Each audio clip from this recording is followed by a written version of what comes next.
offensive line after 2 games?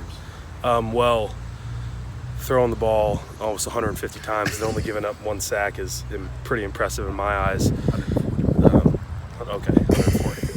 I knew it had 100 and then a 4, but I didn't know if it was 140, so I kind of just threw out a number. Anyways, that many passing attempts and only 1 sack is pretty impressive.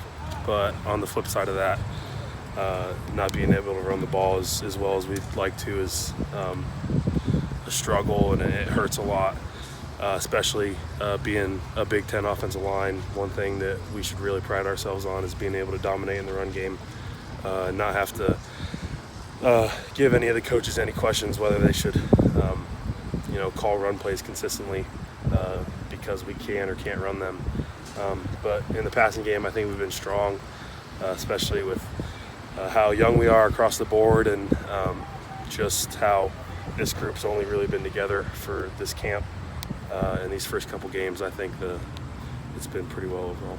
So the line, you guys just aren't strong enough, not physical enough to run the ball up front? I think it's a combination of a bunch of different things. I'd say the experience is definitely a part of it. You've got 2 guys who have plenty of game experience, but there's other guys that are in between there that don't.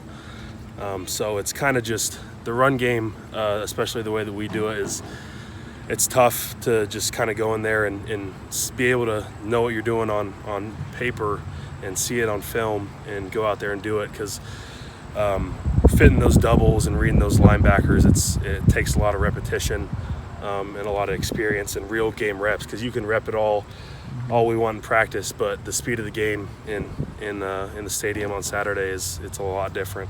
And so once we continue to get those game reps running the ball, we'll know how to fit those doubles more, who needs to come off when, studying tape a lot on the linebackers' depths, whether they fire in the gap or not, whether they're kind of reading. That'll give us more time to stay on the doubles and really drive them in. So it's just a combination of a bunch of things that we really need to work on to help improve the run game. What's the challenge of this TCU defense? They have a pretty solid reputation across the country. Yeah, they've got, in my opinion, one of the best defensive lines in the Big 12.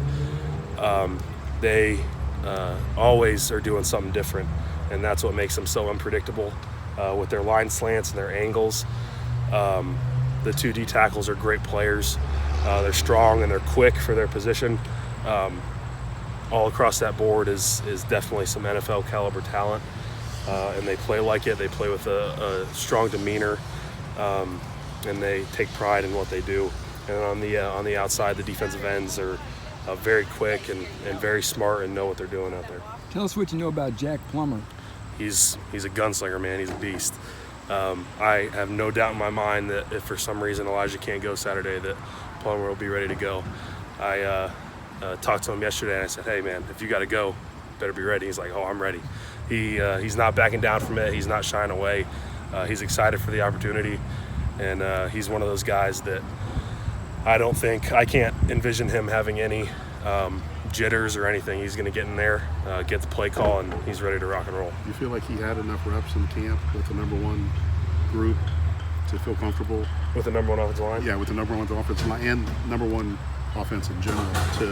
Yeah, the way that we run practice, our receivers and quarterbacks are getting reps no matter what group's up there. So really the only thing that changes for them is what offensive line's in there.